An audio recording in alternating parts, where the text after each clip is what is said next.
Good morning and welcome back.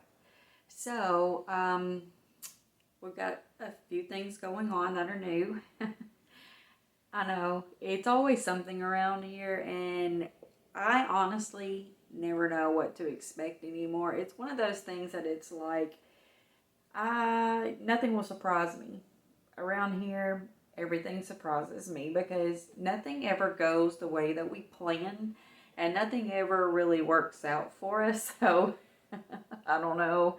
I don't know. If it wasn't for bad luck, I would have no luck at all. But so this is what happened with the car. So in the other video, I talked about how, well, in the past several videos, how we traded in the car. We got the Equinox.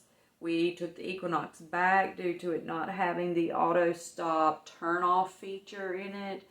And I have anxiety with driving, and so that made it worse because, first of all, we weren't expecting it to have it. So when I came to a stop at the stoplight and my car shut off, I started sweating, I started shaking, just a nervous wreck, because that is where my anxiety is. So people are like, anxiety's not real.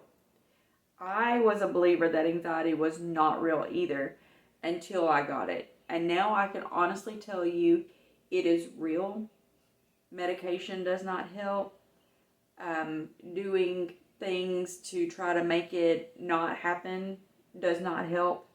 I have done everything for almost 2 years now. It'll be 2 years in July. And nothing helps. And so my anxiety is being in a vehicle and it breaking down. That goes back to being in a vehicle and it breaking down back in 2019 and us having trouble getting to where we were supposed to be. And ever since then, I have had the fear of being in a vehicle and it breaking down. And so I try to deal with it. I tell myself I know exactly what I'm going to do if it happens, and I still cannot get rid of the nervousness that I get. So, auto stop feature on a vehicle makes it worse because that feeling of stalling, of the vehicle stalling at a stop, is there, and it happens. And when it happens, it triggers that. I cannot have auto stop on a vehicle. I cannot be in a vehicle that has auto stop that turns off or that turns the engine off at the stoplights. That's what the Equinox had, and we couldn't turn it off, so we had to return it. So we returned it, and the thought of it was we were going to return the Equinox. We were going to go get a different vehicle for my husband, and I was just going to get a legalized golf cart because I literally drive 2 blocks a day to work and back, and that is about it as far as my daily travel goes. Normally, if I'm going to Walmart or I'm going to shop or anything, I normally have at least one other person from this house with me. And so we would just take their vehicle. So we really thought we would go get a new vehicle for my husband, and then we would just get me the legalized golf cart to where I could drive back and forth to work and not spend near as much money, and everything would be good. We would still have the ability to go back and forth as we needed. So we go to take the Equinox back. They still want to keep our business. We can't find anything on the lot because they literally only had about 12 new vehicles when we got the Equinox. However, they can sell off of the Ford lot and their other lots also, and we wanted to try to stay with the sales guy. He did give us misinformation about the Equinox, but we're not mad about that because honestly we didn't think it had it either because it did not have that button to be able to turn it off. So he didn't know his product well enough to know, which to me as a salesperson, anytime a vehicle comes out, you should automatically know all the specs of the vehicles.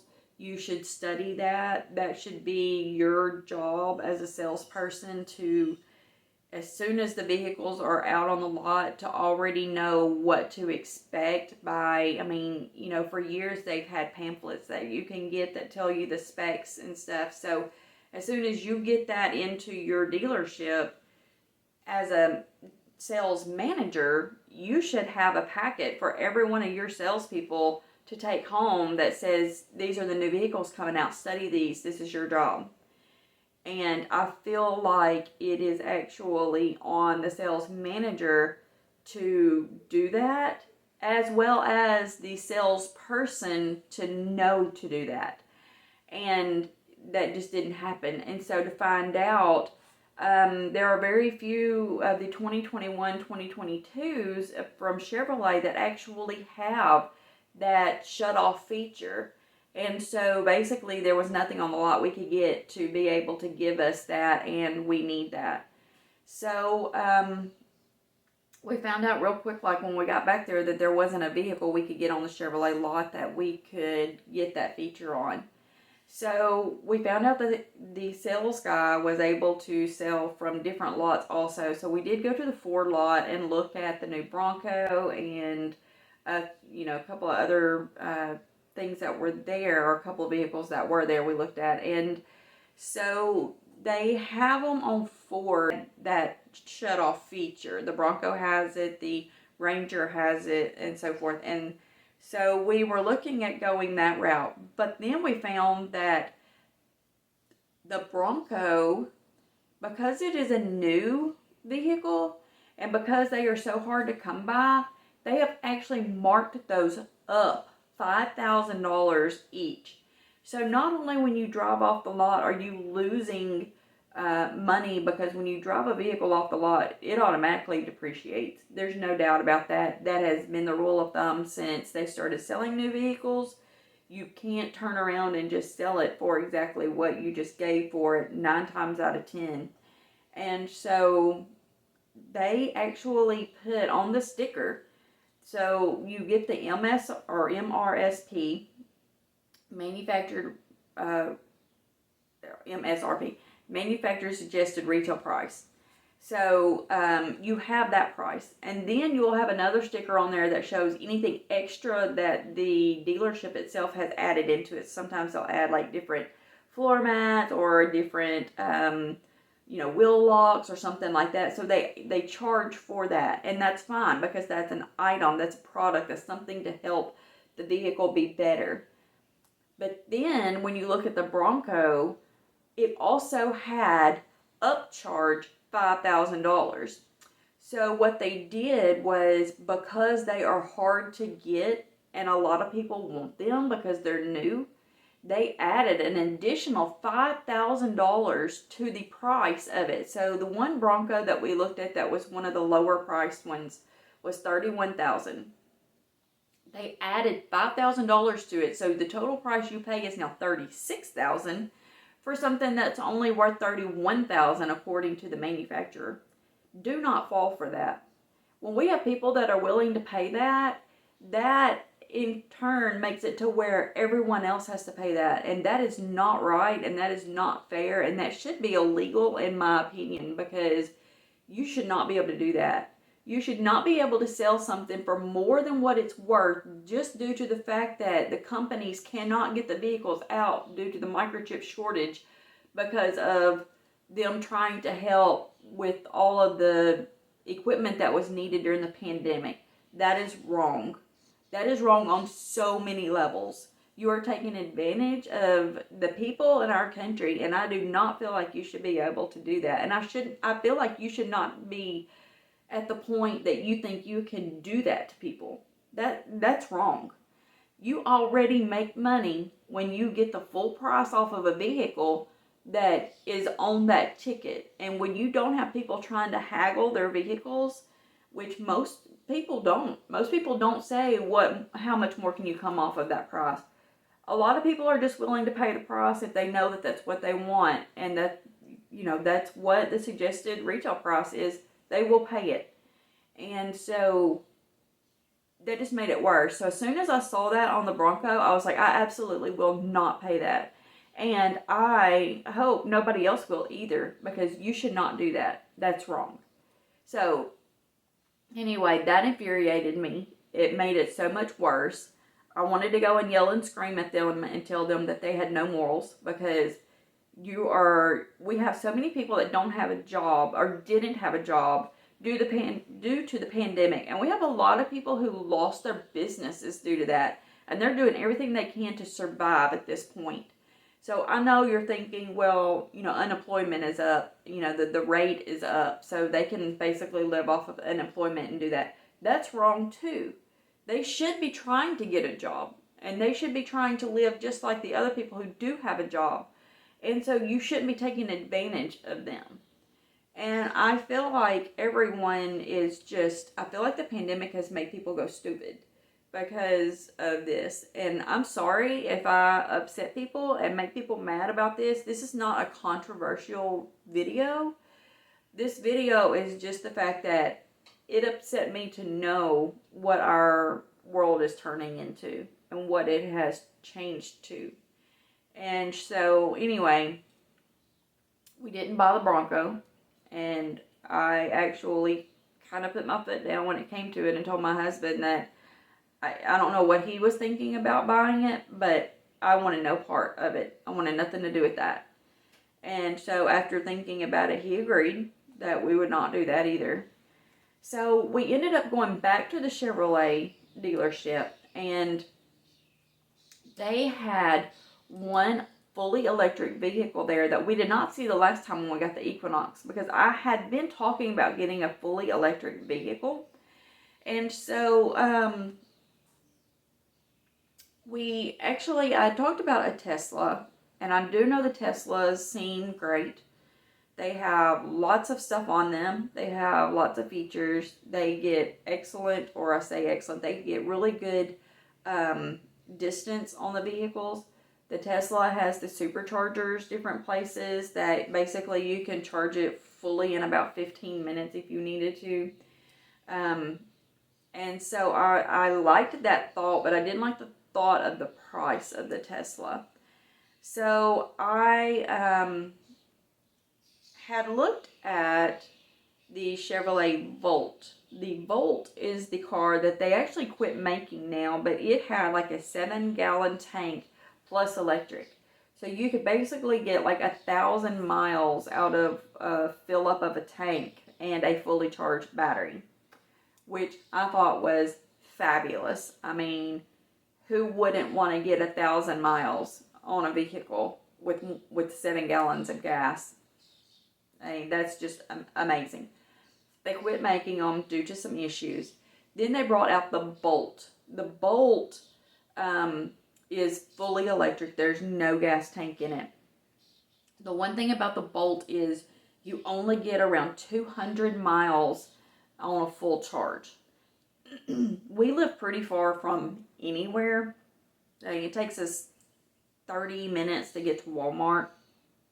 And I'm not talking about like stop and go traffic 30 minutes. I'm talking about highway miles to get to Walmart. So, I didn't think that it would be a good idea, because 200 miles on a full charge back and forth. If I try to go to the big cities, it takes me an hour and a half to get there. I would definitely have to go do what I wanted to do, and wherever I went, I would have to go somewhere that had a charging station that I could charge the car on a minimum of a level 2 charger, and it would actually need to be a level 3 charger to get me back home. But I would need to go somewhere and spend time and let it charge. And you cannot charge the Chevrolets on a Tesla supercharger station. So just know that if you're thinking about doing this. And I didn't know all the facts. I actually jumped in before I did all my research, and I really should have researched it more, but it is working out, I think, in the end, which I'm proud of knowing. But so Here's the thing with the Bolt. The Bolt has a charger that comes with it that just plugs into a regular outlet. So we were able to get the Bolt. Yes, we did buy the Bolt. Bring it home, charge it into the outside outlet in my carport, and charge it. The Bolt comes with a level 1 charger, which takes at least 12 hours to charge it fully. And it actually can take 2 to 3 days to charge it fully, depending on how much of a charge you have. So it takes a while. So here's the thing. The Bolt is not our only vehicle. We do have another vehicle, and we should have 2 more vehicles when he gets back.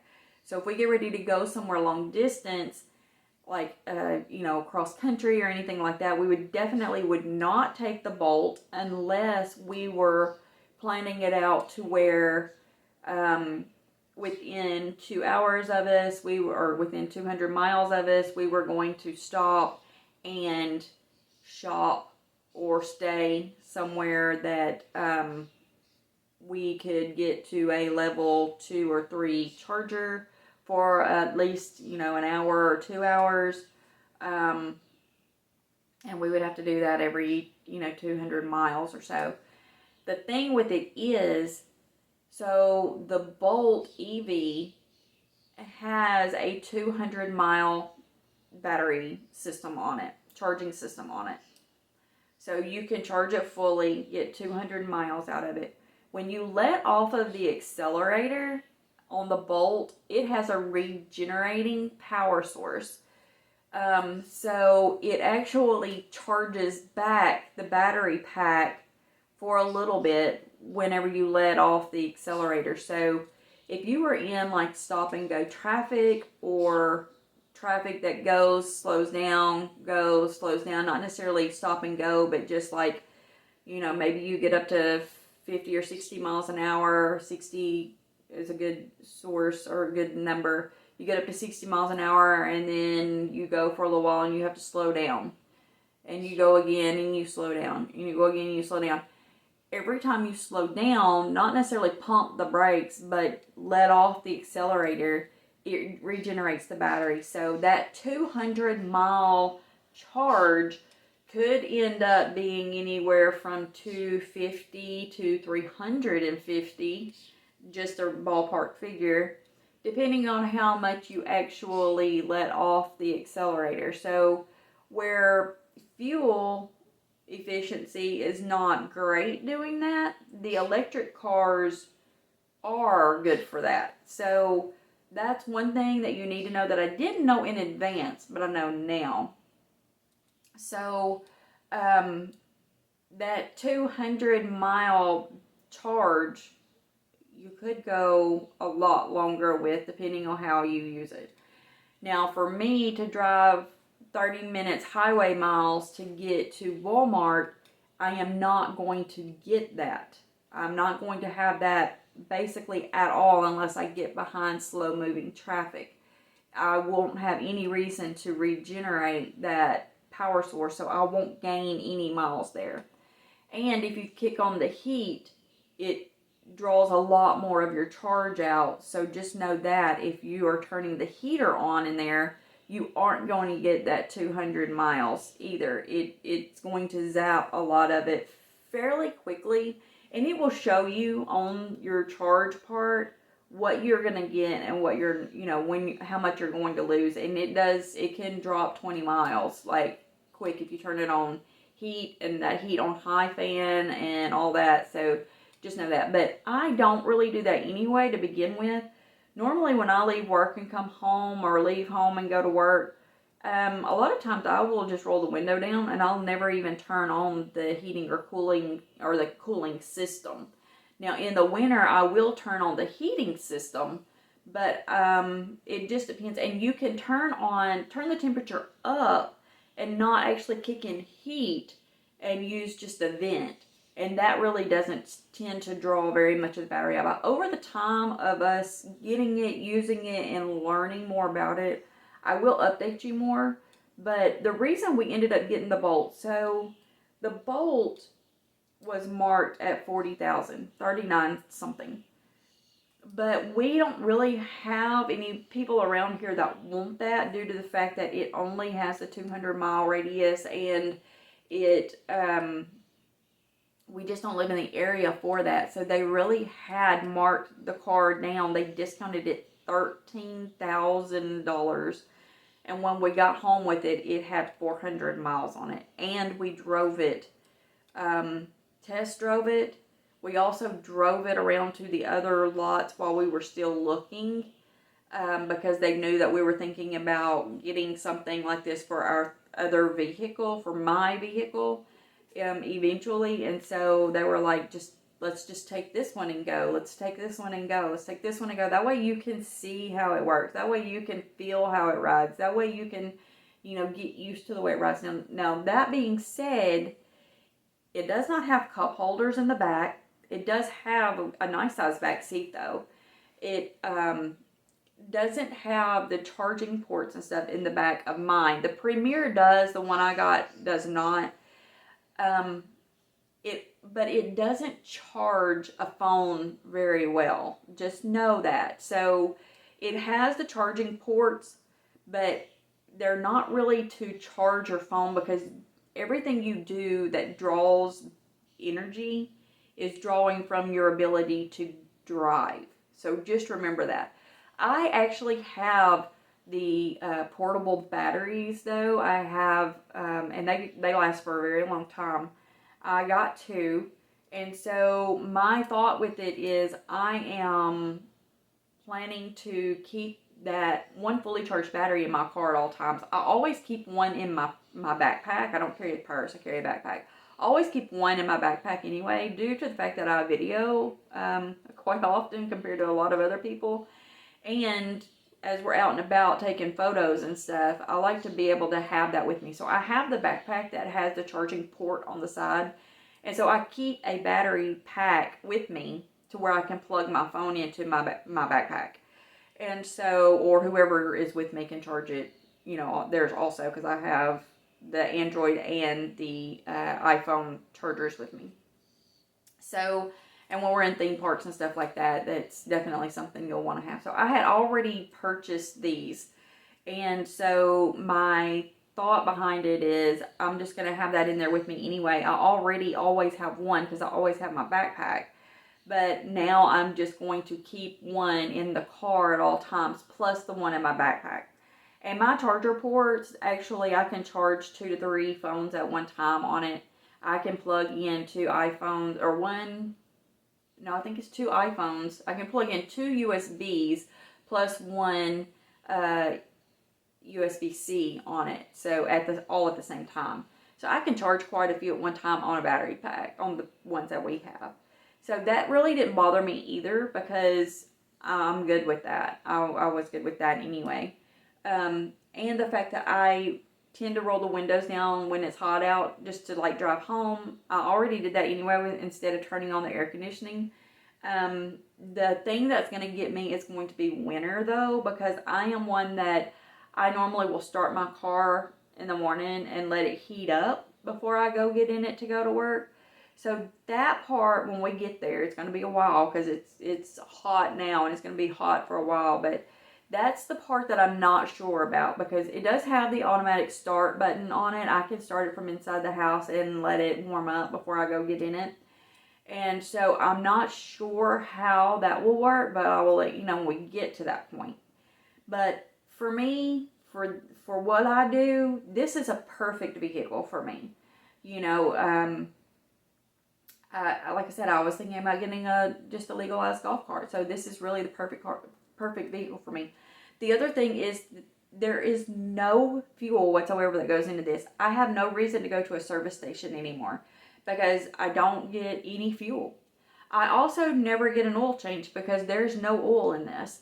So that oil change has been costing us over $50 every time we would go get one, and we don't do that anymore. So now with this one, every 7,500 miles, I take it in for what they call a health check. So every 7,500 miles, I will drive it back to the dealership. They will rotate the tires for me. They will give it an overall health check. They will check the charging system. They will check the battery packs. They will check everything on the car and supercharge it. Well, that's not supercharge, but a level 3 charge for me while I'm there. And I don't pay anything. So that is all included with it. And the battery packs have a 10-year life warranty on them. And so I should not have to replace a battery. However, the batteries, there are so many batteries in there, and they do start at around $45. And one of the batteries, I think, is like $250. So should I need to replace one battery that for some forsaken reason doesn't get covered, then that it is what it is. But if you look at it from the point that I'm looking at, our fuel is really expensive right now. And so half a tank of fuel in the other car that I had was 200 miles. And so that was costing me almost $40 right now. So I don't have to pay that $40 every time I get half a tank of gas. I go home and charge my car. So the other thing with it is, so as long as you have a regular outlet outside your home, you can just use the charger that comes with it, no problem. But you can get a level 2 charger that actually will charge the car fully in, I think it's 6 to 8 hours, depending on. You just have to have the 220-volt outlet, which is basically the same outlet as like your stove or your dryer inside your home. So you just have to have one of those, and you have to buy the additional charger for that. And I did find one on Amazon for around $250, so that's not bad either, and it will charge it in about half the time that the other one will. I really don't have to have that. I can just use the regular one, and so you don't really ever want to charge it fully, and you don't ever really want to let it drain fully. So it will last longer and it will work better if you don't do that. So here's the thing that we're going to do though. So we got it home and we had 84 miles left on the charge. What I am doing is I'm going to charge it up to 198 miles this time. And I am going to drive it all week and to work and back. And we will probably go to Walmart, and we will probably go to like Dollar General, and we will do some other little stop and go things, and then a couple of like the long distance things on it. My thing is I want to know how long the battery will last and how many miles I can actually get out of it on this one charge of up to 198 miles. So that is one thing I'm going to do, and then I will let you know what we find out with it as we go. So yeah, so that is one thing that we're going to do for sure. And then we'll kind of go from there with it, and I'll tell you when we get through with that how many miles we're getting on it. So, and because we didn't get the Premier one, we got the EV, the Bolt EV. We didn't get a lot of the bells and whistles in it, and that's fine. I don't need all that for what I do.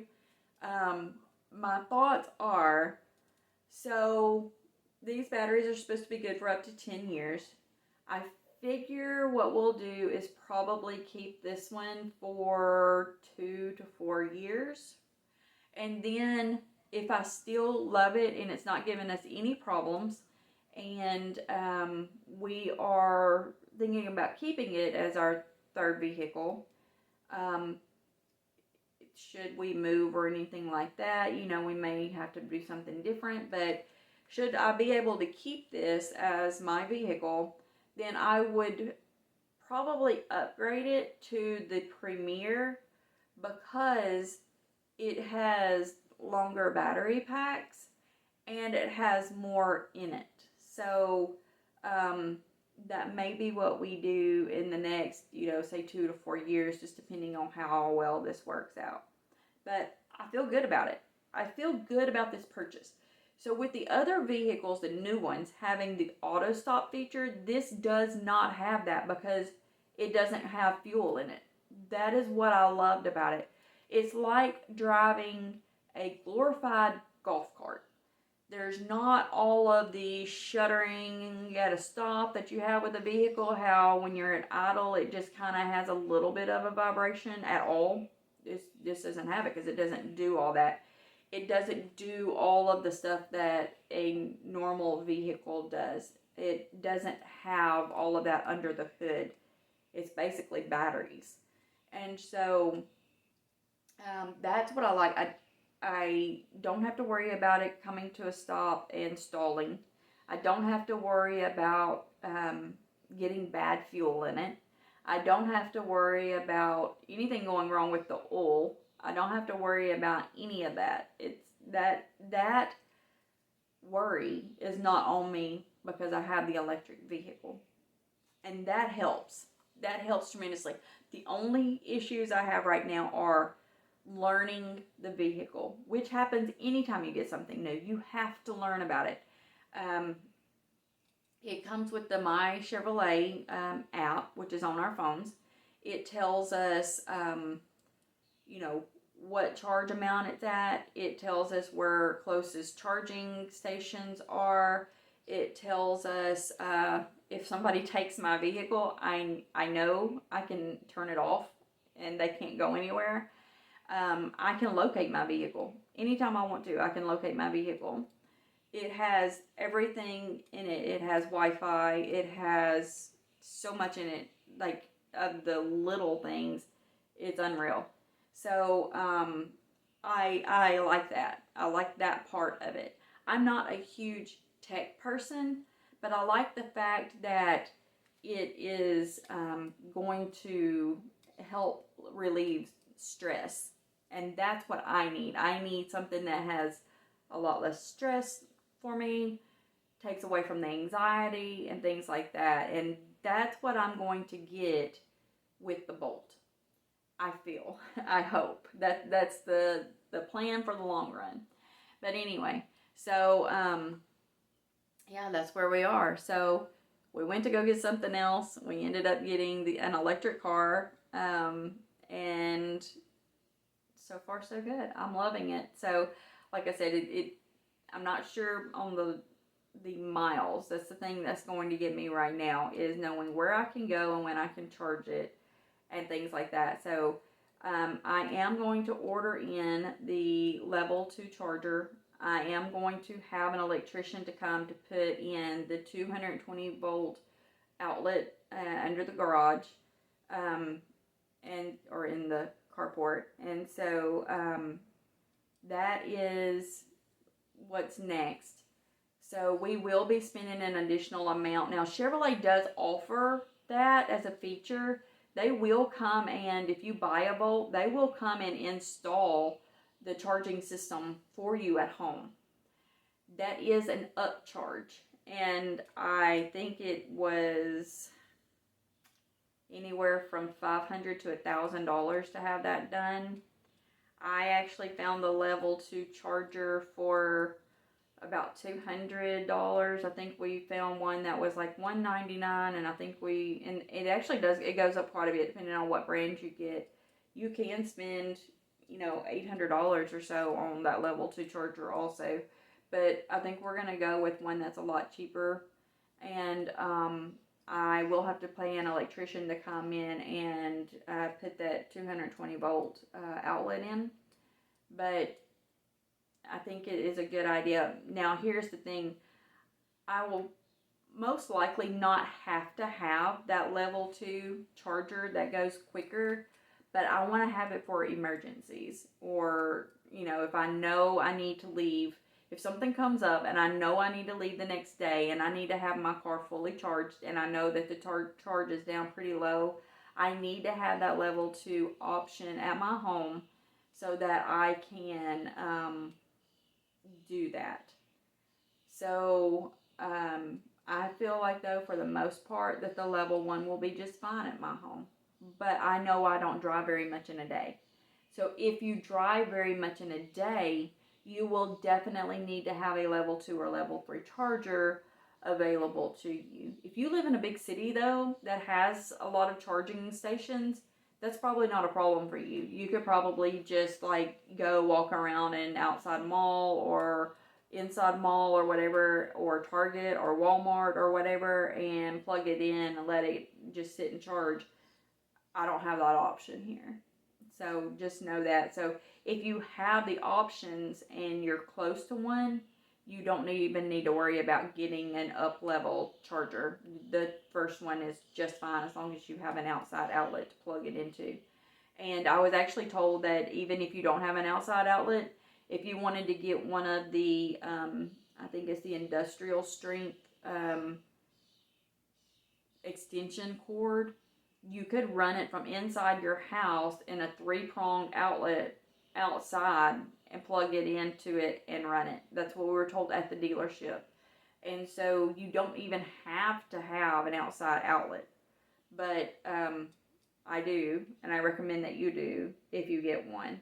So anyway, but yeah, so far so good, and that's what's happened. And so, like I said, it's always something with us. But anyway, so that's where we are today, and it's charging now. And so tomorrow's video will be about showing you the vehicle. Yes, I'm actually going to show this one to you. I will show you about the charging situation. I will show you the features that are in it that I have figured out so far. And I will show you, I'll let you know how it is doing for my first trip to work and back home and so forth. And sitting idle or sitting off all day long, you know, do I lose charge? Is it still at the same charge when I get back in it 8 hours later? So we'll also go through that kind of stuff as well. So I just wanted to give you an update and tell you about the new Chevrolet Bolt that we just got. So anyway, with that being said, you have a wonderful day.